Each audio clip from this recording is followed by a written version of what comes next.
শহরে আমরা এখন আসছি বুড়ির বাড়ি। যেই বুড়ি মহানবীর পথে প্রতিদিন কাটা বিছায় রাখতো, সেই বুড়ির বাড়ি আমরা দেখতে আসছি। এখন যাচ্ছি বুড়ির বাড়ি।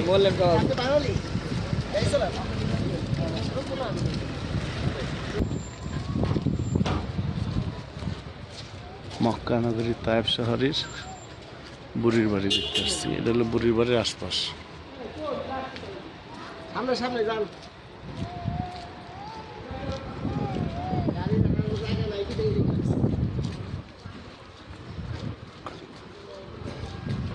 যাচ্ছি বুড়ির বাড়ি দেখতে। এগুলো অনেক পুরনো বাড়ি। কি বাতাস!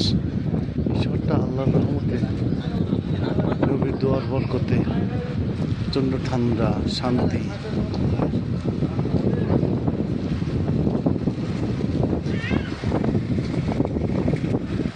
ভাই ঝালমুড়ি, বাহ! পপকর্ন কত? দুইটা গেল ৬৬ টাকা।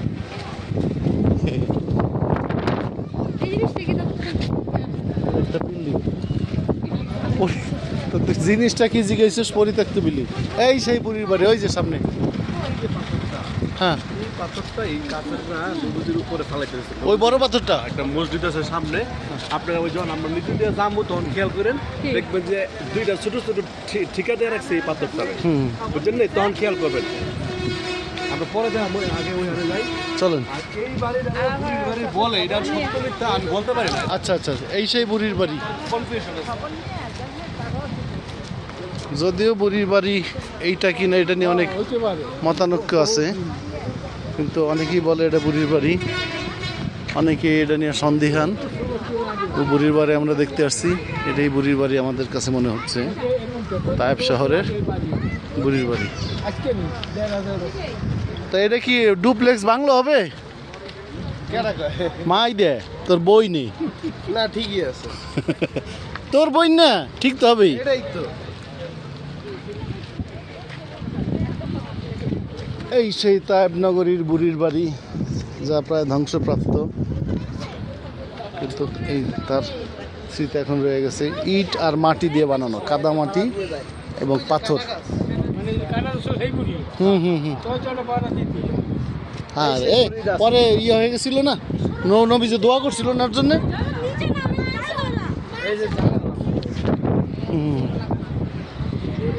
কাটা গাছ, ওই সে কাটা গাছ।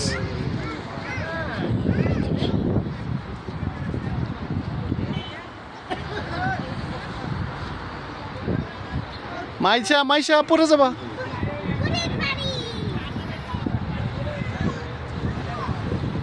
মাইদা,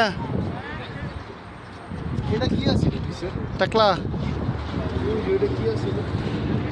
ওইটা পরে বাড়ি বাড়ি করা হয়েছে।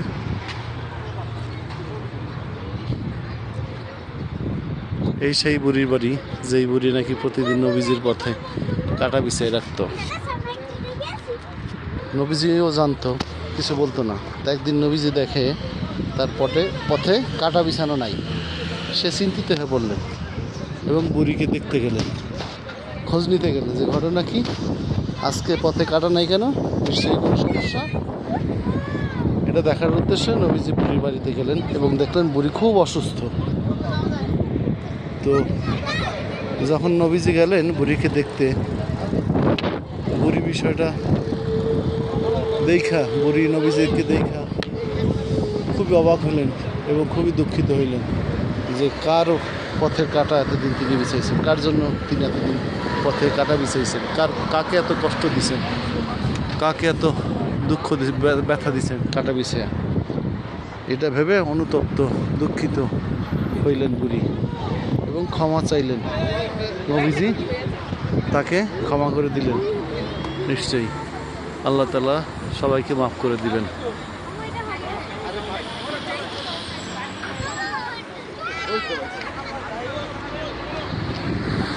আমিও আছি, সবাইরই দেখাই, আমাকে নিজেকেও দেখাই, আমাকে নিজেকে দেখাই, আমিও আছি।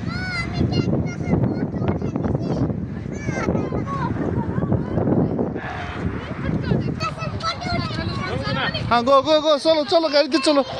আমরা এখন অন্য জায়গার উদ্দেশ্যে যাবো। ওই যে সবাই চলে যাচ্ছে। নামো নামো নামো, স্পিড।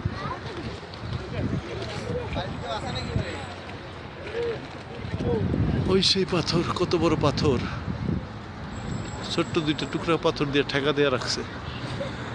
কাফেররা পাহাড় থেকে এই পাথর ধাক্কায় ফেলতে চাইছিল বুড়ির বাড়ির নবীজির কে মারার উদ্দেশ্যে, কিন্তু আল্লাহর কি কুদরত, পারে নাই।